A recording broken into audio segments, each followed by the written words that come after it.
Martapura, terus ke Batas Lembang. Aturan larangan mudik lebaran telah ditetapkan oleh pemerintah pusat mulai dari tanggal 6 hingga 17 Mei mendatang.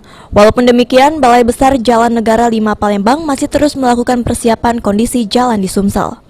Dari persiapan tersebut disampaikan oleh Kepala BBJN 5 Palembang, Ki Agus Saiful Anwar, bahwa jalan di Sumsel sepanjang 1.600 km siap untuk dilintasi oleh pengguna jalan mulai H-7 Lebaran, dengan kondisi kemantapan jalan mencapai 89%.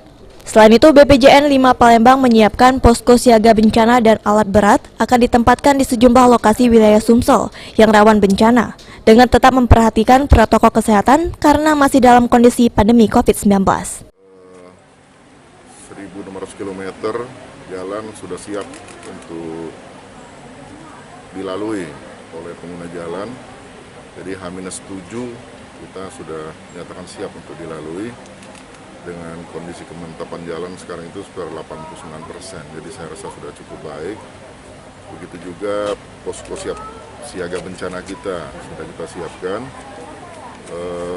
Dengan memperhatikan juga tentunya semua pelaksanaan itu mengutamakan protokol kesehatan kita, karena di musim pandemi ini walaupun itu masih menyelimuti kita semua, tapi kami tetap harus menjaga kondisi jalan-jalan jembatan agar tetap siap untuk dilalui selama masa menjelang Lebaran dan sesudahnya nanti.